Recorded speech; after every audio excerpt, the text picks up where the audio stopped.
Hay un evento también muy importante que yo creo que es algo que nosotros como programadores tenemos que tener muy claro a la hora de trabajar con archivos.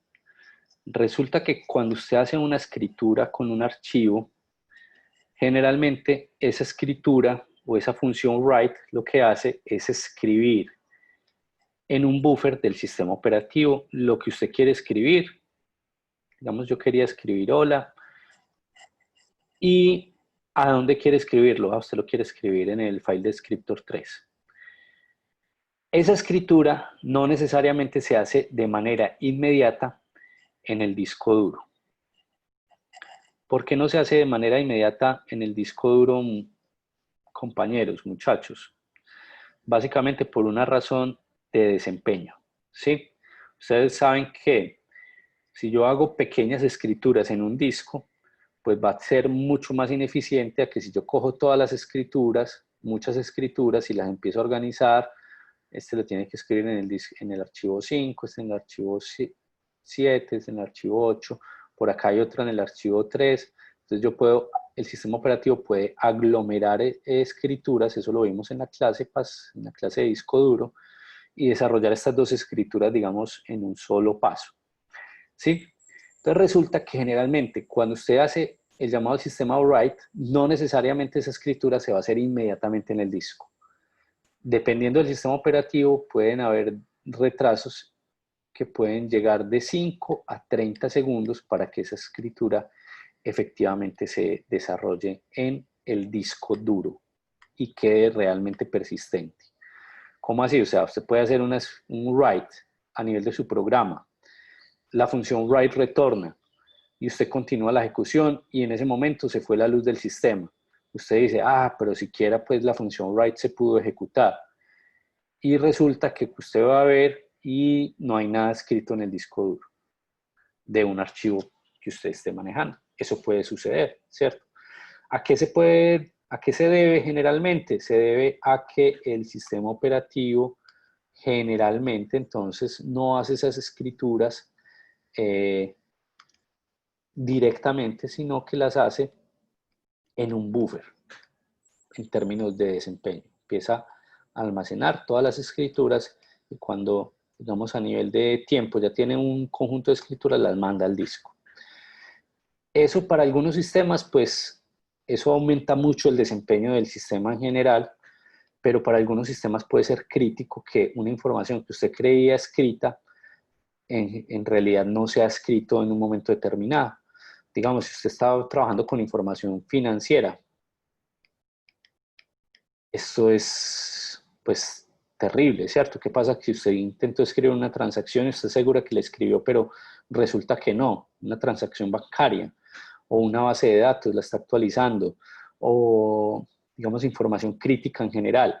Esto no lo podemos soportar, digamos esa escritura en el buffer.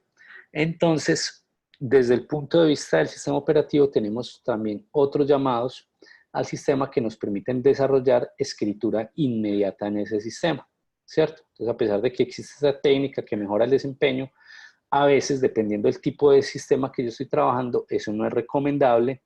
Entonces tenemos otro llamado al sistema en sistemas basados en Unix que se llama la función o el llamado sistema fsync, que básicamente para un descriptor de archivo determinado fuerza a que se haga una escritura de todos los datos que deben escribirse, todos los datos dirty, ¿cierto? Recuerden este concepto de dirty, básicamente lo hablamos a nivel de buffers o memorias cachés, ¿sí?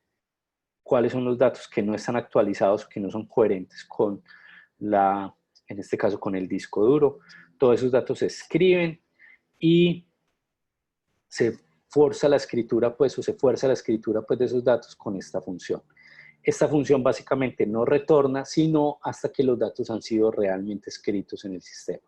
Entonces, básicamente usted lo que hace es hacer una escritura en el sistema. Cuando la escritura se hace, pues básicamente lo que hace es hacer el fsync para que se fuerce al sistema a que lleve esa escritura al disco duro. ¿Listo? Entonces es muy importante pues esta función. básicamente aquí hay un ejemplo de cómo se utiliza. Digamos, yo creo un archivo, lo abro para escritura, le hago una escritura a ese archivo, luego llamo entonces la función fsync para que se fuerce la escritura al dispositivo real, en este caso pues al disco duro, en caso tal pues de que mi sistema esté trabajando con un disco duro en ese sistema de archivos. ¿Listo? Profe, qué pena. ¿Me Sí, escucha? adelante. A ver, si, digamos, en ese tiempo esos datos no se han guardado en ese tiempo que usted especificó anteriormente, ¿esos datos entonces estarían en qué? ¿En memoria RAM o qué? Sí, estarían básicamente en la memoria pues del sistema operativo, la memoria RAM. Lo que pasa es que esa es una técnica muy utilizada para mejorar el desempeño de los sistemas. Entonces, si nosotros lo vemos, digamos, en esa gráfica que siempre hemos hecho, de que vemos acá el sistema operativo, bueno, perdón, esa gráfica tan mal hecha, venga, yo la hago más bonita.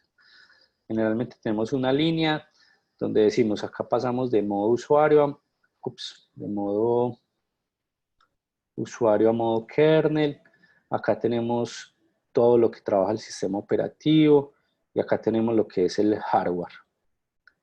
Y acá tenemos las aplicaciones de usuario. Entonces, en una aplicación de usuario usted hace un write, tiene una información que quiere almacenar, digamos que esa información es como un asterisco pues que usted quiere que llegue a nivel de hardware al disco duro, ¿sí? ¿Qué es lo que pasa con el write? Generalmente el sistema operativo para gestionar esas escrituras, pues lo que maneja es como una pequeña memoria caché del sistema operativo como en la memoria principal del sistema, ¿cierto? Es una memoria del sistema operativo en la memoria RAM del sistema, y entonces eso que usted quiere escribir se va para acá. Y todo lo que todas las aplicaciones quieran escribir empiezan a llevarlas pues a, si esta otra aplicación quiere escribir otro símbolo o esta otra aplicación quiere escribir otro símbolo, las va acumulando. Luego, cada determinado tiempo lleva todas esas junticas, todas esas escrituras al disco para que se actualicen, ¿cierto? Entonces acá viene el asterisco, el más y el menos. Pues estoy utilizando esos símbolos pues como si fueran pues elementos de memoria que yo quiero almacenar. Datos. Toda esa información, cuando usted hace la escritura en write, la escribe en un buffer transitorio del sistema operativo que es como una memoria caché pues en memoria principal para el disco. Eso mejora mucho el desempeño. Pero el problema es que se mantiene en algún momento, digamos, cuando usted está haciendo eso y usted quiere almacenar esa información en disco, pero todavía no ha llegado al disco, a veces la información en el disco y la información en memoria caché no es coherente, ¿cierto? Si en ese momento sucede un fallo de energía, pues esta información teóricamente se pierde, simplemente se pierde, ¿sí?